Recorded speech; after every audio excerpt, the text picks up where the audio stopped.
ভালোবাসার মানুষকে পেতে সব ছেড়ে একটা 14 বা 15 বছরের খেলাধুলা আর সৃজনশীল কাজে চৌকস মেয়ে যখন বিয়ের পিঁড়িতে বসে, তখন কি সে ঘুণাক্ষরেও জানতে পারে বয়স 30 পেরোনোর আগেই এই ভালোবাসার মানুষই তার হন্তারক হয়ে দাঁড়াবে? বলছি রাজধানীর ইস্কাটনের বাসিন্দা সৈয়দ আবদুল্লাহ আল মাহমুদ ও নাজমা বেগম দম্পতির বড় মেয়ে ফাহমেদা তাহসিন কেয়ার কথা।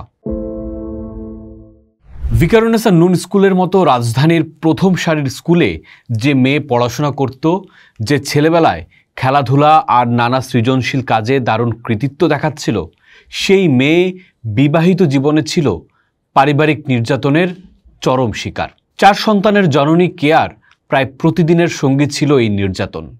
শেষ পর্যন্ত প্রাণী দিতে হলো তাকে 12 বছর আগে বিয়ে করা ভালোবাসার মানুষ সিফাত আলীর হাতে। গণমাধ্যমকে কেয়ার স্বজনেরা জানিয়েছেন, কেয়ার 11 বছর বয়সী বড় সন্তান তাদের বলেছে, রাত 11:30টার দিকে যখন কেয়ার রান্না করছিলেন, তখন স্বামী সিফাত বাইরে থেকে এসে তার সাথে কথা কাটাকাটিতে জড়ান এবং এক পর্যায়ে মারধর শুরু করেন। কেয়া বাঁচার চেষ্টা করলে তাকে একটি কক্ষে আটকে দরজা বন্ধ করে দেন সিফাত। মধ্যরাতে কেয়ার পরিবারকে ফোন দিয়ে সিফাত জানান কেয়া অসুস্থ, তাকে হাসপাতালে নেওয়া হয়েছে। তারপর কেয়াকে হাসপাতালে রেখে সিফাত পালিয়ে যান এবং পরিবারকে জানান কেয়া আত্মহত্যা করেছে, যা মানতে নারাজ কেয়ার স্বজনেরা।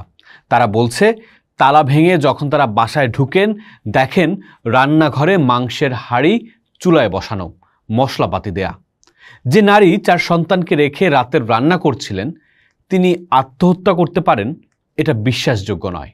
একইভাবে গত এপ্রিলে নারায়ণগঞ্জের সিদ্ধিরগঞ্জে ঝগড়ার জেরে স্ত্রী লামিয়া আক্তার, 4 বছর বয়সী সন্তান আবদুল্লাহ রাফসান এবং স্ত্রীর বড় বোন স্বপ্না আক্তারকে হত্যার অভিযোগ ওঠে ইয়াসিন আলীর বিরুদ্ধে। মাদকাসক্ত ইয়াসিন 3টি লাশ বস্তাবন্দি করে মাটি চাপা দিয়েছিল। গত 18 জুন সিলেটের গোপালগঞ্জে স্ত্রী সাবিনা বেগমকে হত্যা করে লাশ পুকুরে ফেলে দেওয়ার অভিযোগ ওঠে স্বামী আনু মিয়ার বিরুদ্ধে। পুলিশ জানায়, দীর্ঘদিনের দাম্পত্য কলহের জেরে এই হত্যাকাণ্ড ঘটে। কেয়া, লামিয়া, সাবিনার এই মর্মান্তিক পরিণতি বিচ্ছিন্ন কোনো ঘটনা নয়, বরং বাংলাদেশের পারিবারিক সহিংসতার এক ভয়ঙ্কর চিত্রের প্রতিচ্ছবি। আইন ও সালিশ কেন্দ্রের তথ্য অনুসারে চলতি বছরের জানুয়ারি থেকে জুলাই পর্যন্ত মাত্র 7 মাসে দেশে 363টি পারিবারিক সহিংসতার ঘটনা ঘটেছে, যাতে প্রাণ হারিয়েছেন 322 জন। এর মধ্যে 208 জনই নারী ও শিশু। আশোকের তথ্য আরও বলছে, এই হত্যাকাণ্ডের মধ্যে সবচেয়ে বেশি নারীর মৃত্যু হয়েছে স্বামীর হাতে, সংখ্যাটি 133। এছাড়া স্বামীর পরিবারের সদস্যদের হাতে 42 জন এবং নিজ পরিবারের সদস্যদের হাতে 33 জন নারী হত্যার শিকার হয়েছেন। সহিংসতার এই চিত্র আরও স্পষ্ট হয় 2টি জাতীয় হেল্পলাইনের তথ্যে। মহিলা ও শিশু বিষয়ক মন্ত্রণালয়ের 109 হেল্পলাইনে চলতি বছরের প্রথম 7 মাসে শারীরিক ও মানসিক নির্যাতনের শিকার নারীদের জন্য 48,745টি কল এসেছে। অন্যদিকে জাতীয় জরুরি সেবা 999-এর তথ্য অনুযায়ী গত 8.5 মাসে নারী নির্যাতনের ঘটনায় 17,341টি কল আসে, যার মধ্যে পারিবারিক নির্যাতনের অভিযোগ ছিল 9,746টি।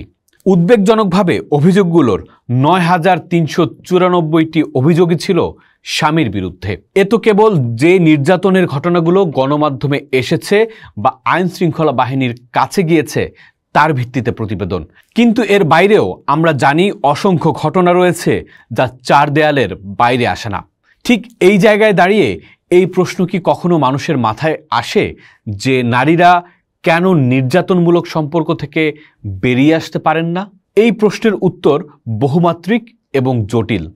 ঢাকা বিশ্ববিদ্যালয়ের সমাজবিজ্ঞান বিভাগের অধ্যাপক মনিরুল আই খান গণমাধ্যমকে বলেছেন, একটি মেয়ে যখন বিয়ের পর নতুন পরিবারে যায়, তখন স্বামী ও শ্বশুরবাড়ির লোকজন আশা করে সে তাদের প্রতিটি কথা মেনে চলবে।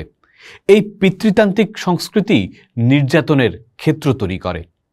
তার মতে, যে নারীর পড়াশোনা কম, পরিবারের আর্থিক অবস্থা দুর্বল, তারা বেশি নির্যাতনের শিকার হন। বিবাহ বিচ্ছেদ নিয়ে সমাজে এক ধরনের সংস্কার থাকায় মেয়ের পরিবারও চায় যেভাবেই হোক সংসার টিকিয়ে রাখতে। এই মনোভাব নির্যাতনের ঘটনা বাড়ায়। তবে সংকটটি কি কেবলই মধ্যবিত্ত বা নিম্নবিত্তের মধ্যে সীমাবদ্ধ? না, উচ্চবিত্ত পরিবারেও পিতৃতান্ত্রিকতার চাপ ভিন্নরূপে উপস্থিত। সেখানে সামাজিক মর্যাদা রক্ষার নামে নারীর মুখ বন্ধ করে দেয়া হয়। অনেকেই বলেন অর্থনৈতিক সচ্ছলতা নিঃসন্দেহে নারীকে নির্যাতনমূলক সম্পর্ক থেকে বেরিয়ে আসার সাহস যোগায়, কিন্তু এটি যদি সমাধান হতো তাহলে একজন পেশাজীবী নারী বা অনৈতিকভাবে সচ্ছল নারী পারিবারিক নির্যাতনের শিকার হয়েও কেন দিনের পর দিন মুখ বন্ধ করে সংসারে পড়ে থাকেন? সমাজবিদরা বলেন এর মূল সমস্যা প্রথিত রয়েছে আমাদের সমাজ ব্যবস্থায়, মানসিক এবং শিক্ষা ব্যবস্থায়। একজন তালাকপ্রাপ্ত নারীকে সমাজ যে চোখে দেখে, যে ধরনের মানসিক পীড়নের শিকার হতে হয় তাতে অনেক নারী ভয় পেয়ে যান। পরিবার, সমাজ, এমনকি অনেক ক্ষেত্রে প্রশাসনও তার পাশে দাঁড়ায় না। ফলে তার কাছে সংসার টিকিয়ে রাখাই একমাত্র পথ বলে মনে হয়। এই সংকট থেকে উত্তরণের জন্য শুধু আইনের কঠোর প্রয়োগই যথেষ্ট নয়। শাস্তির ভয় অপরাধ কমাতে পারে, কিন্তু মানসিকতায় পরিবর্তন না এলে এই সমস্যার মূল উৎপাটন একেবারেই সম্ভব নয়। শিক্ষা ব্যবস্থায় লিঙ্গ সমতা, পারস্পরিক শ্রদ্ধা ও মানবিক মূল্যবোধের চর্চাও এক্ষেত্রে বাড়াতে হবে। একই সাথে যে নারীরা নির্যাতনের বিরুদ্ধে রুখে দাঁড়াতে চান তাদের জন্য সামাজিক ও অর্থনৈতিক নিরাপত্তাও নিশ্চিত করতে হবে। পরিবারকে হতে হবে সহায়ক, সমাজকে হতে হবে সহানুভূতিশীল এবং রাষ্ট্রকে নিশ্চিত করতে হবে দ্রুত ও কার্যকর বিচার। তা না হলে কেয়ার মতো আরও অনেক নারীর জীবনের গল্প এভাবেই থেমে যাবে চুলায় বসানো অসমাপ্ত রান্নার মতো। পোস্ট দেখুন, ভাবুন, করুন, থাকুন পোস্টের সাথেই।